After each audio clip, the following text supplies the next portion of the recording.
Mafia: The Olden Country is a prequel to Mafia 1, which is about the fictional Italian crime syndicate known as the Mafia. This game explores the fictional world of Sicily, where this 100% fabricated group originated. In this game, you play as Ezio Ferrari, who in the beginning of the game is just a miner, as well as a miner. Things turn to hell real quick as the cave collapses in on itself and you barely make it out alive. This causes an altercation with your boomer boss who tells you to rub some dirt on it and ends up in a knife fight. On the run for your life, you're saved by crime family boss Don Tortellini, who takes you in under his wing as a real Italian to work on his estate. Over the next year or so, you're mentored by Nick Luca Tesla on how to earn the trust of the family and become a real Guido by Gym, Tanning, and Laundry. You commit acts of violence in a series of increasingly dangerous stunts with your new friend Cheese Ray in a further attempt to prove your loyalty. Most missions in Mafia: The Old Country buffet start as the world's dullest errands, delivering wine boxes, picking up bread, probably clipping coupons if you stick around long enough, but soon enough they escalate. You've got your passive X-ray vision that all Italians are born with, which lets you Sam Fisher your way through buildings while making bodies politely poof out of existence like it's magic.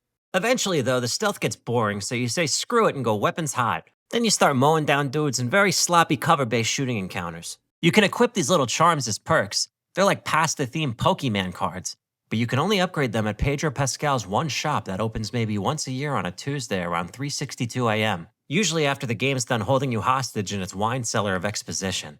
It makes the shooting slightly less crap, but the guns still feel like you're squirting ketchup bottles at people. Also, every time you get into a big cinematic chase sequence, the game feels like a very drunk version of Uncharted. One of the more unique things about No Country for Old Mafia is the knife fighting. These serve as boss encounters, with some enemies fighting dirtier than others, which is pretty fun.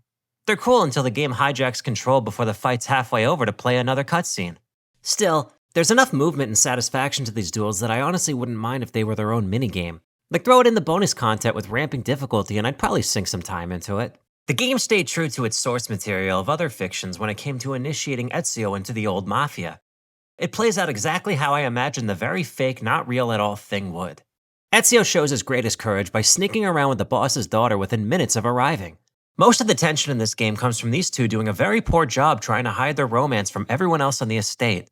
This fine young lady, Iggy Azalea, hooks you up with an old piece of shit camera so you can photograph squirrels and whatever else you find in this deceptively limiting environment. When the textures eventually pop in, the game looks gorgeous and is exactly what I imagined Sicilian landscapes to look like if it was an actual place. The beautiful soundtrack immerses me in the southern Italian setting that these hardworking people got to experience before finding a more prosperous life when they decided to move to Newark. Just like the other Mafia games besides the third one that nobody liked, this game's not really an open world. Not in the traditional sense that we've come to know. And that's okay. It's actually kind of refreshing to have a casual 10-hour more linear experience, just like the olden days, in this olden country, am I right?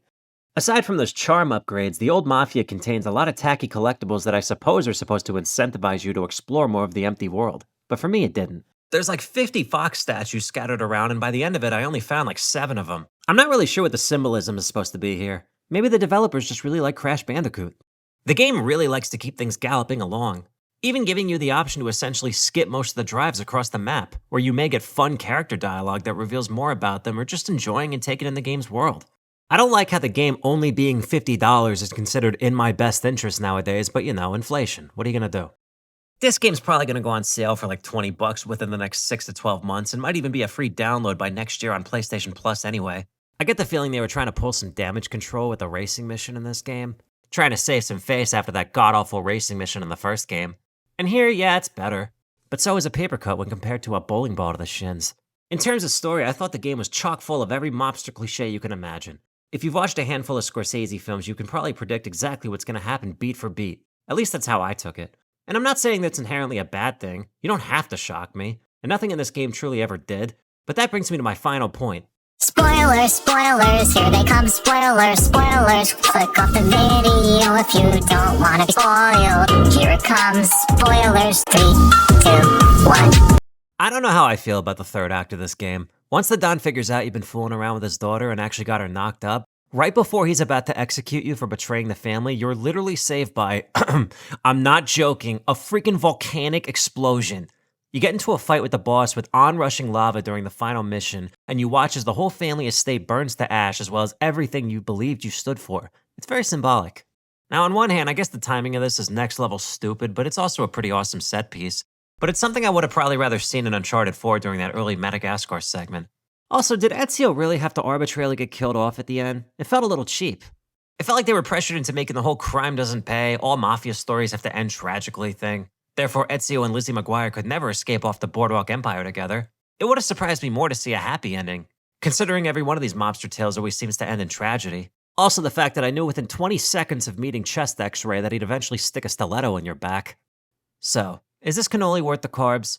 A lot of people watching this are probably wondering if the game is even worth your time. Is it better than the second game? Let me get down to brass tacks. I want to be very, very clear. Let me speak directly here for a moment and say that before you play this game, you should really